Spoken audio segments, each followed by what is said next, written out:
In today's video, we're going to be comparing two different distinct areas, but a same type of property, waterfront property. We're going to be comparing Miami area to the Hutchinson Island area, and the numbers are pretty staggering what the difference is. Let's dive into it. Let's first start off with Miami here. Now you can see on the screen over here that this went all the way basically from Fort Lauderdale down to Miami, and this is what's called Biscayne Bay right in here. And so what I did was I looked at a minimum of 2,000 square feet waterfront property. That's all I did. All right. So what we had now, there's a lot more property on the market, I guess, because there's a lot more congestion down in the Miami area. But you can see quite a few properties came into this search. And what I did was I crunched all of these numbers. These are all sold. So this is not what's active on the market. This is sold properties. Now, if we take a look at all this data that was crunched, right? On the low side, we had this 337, but that was 0 days on the market. So that was probably some kind of throwaway, weird type of property. This is more of what you really want to be looking at. This is the average, right? So that's $1,881 per square foot for waterfront property over 2,000 square feet. That's no age in there. They're like when you go further north, you can get newer homes for less. But for the purposes of this, just 2,000 square feet, that was $1,881.99. On the high side, it was $5,520 per square foot. Now, square foot is under air, so that's what's air conditioned. Now, remember these numbers: 1,881, 520.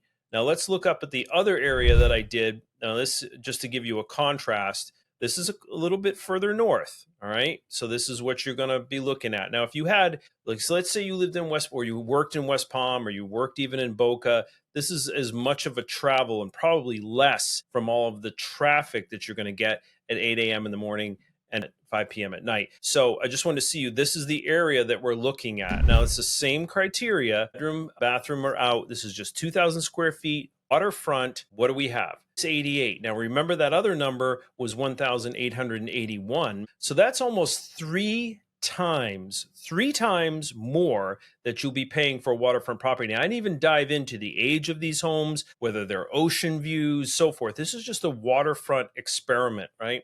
On the high side in this area was 1,591. Now, if you remember that other number, but it's 5,520. So that's almost four times on the high side what these properties are paying or priced at per square foot.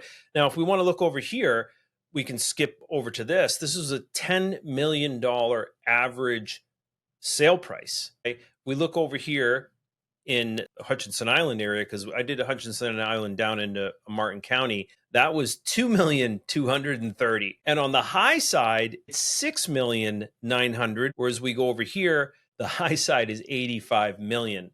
So you really get an idea of how much more value that you get the farther that you go north. So if you're out there looking for waterfront property and you're considering that here in the Southeast Florida area, we do go down as far as Miami. But what we find is a lot of these people go, man, I can just get so much more value if I go further north. So what does this all tell us? It tells us essentially you can get so much more for your dollar.